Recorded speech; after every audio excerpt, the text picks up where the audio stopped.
They are out there training now ahead of this game against Monaco, and I mentioned a couple of the other players that have been missing in the past couple of games, and that is Gabriel and Ricardo Calafiori. They both missed the Manchester United victory and the draw against Fulham on Sunday, and Alexander Zinchenko came off in that game against Manchester United and then missed the game against Fulham. I can tell you that all three of them are not out there training at the moment. This is the open training side of the session that we get to film. I'm told that they're following their own individual training programs. You'll remember that Mikel Arteta, the Arsenal manager, had said with regard to those three players that, look, they've got a chance of being available for the Sunday game. They weren't there then, of course.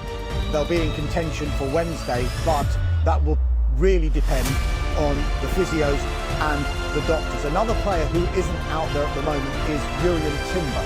Now, I'm just being told that he might be following an individual training program as well. We'll be getting more of an update from these injuries and who's available for Mikel Arteta and Arsenal ahead of this game when he holds his news conference a little bit later on.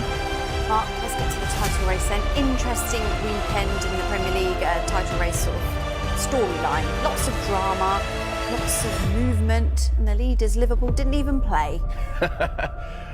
Remarkable. I am thinking this is going to be a Premier League season to remember. It's one for the ages, isn't it? They're throwing up all sorts of surprise, and it's brilliant to see different teams in contention. It's not Manchester City running away with it at the minute.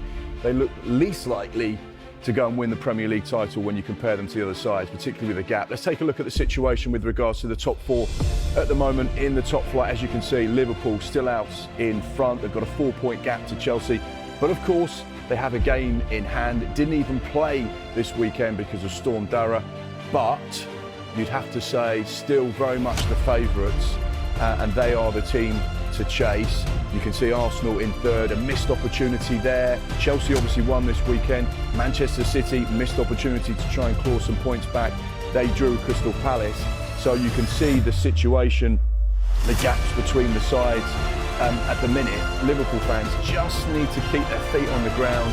Still a long way to go, but it certainly looks very healthy for Arne Slot's side at the minute. But I just love it. It's brilliant, isn't it? Every single weekend it's going to twist and turn and there's going to be changes. Who would have said that Chelsea would be right up there as title contenders? And that's what makes this so brilliant this season.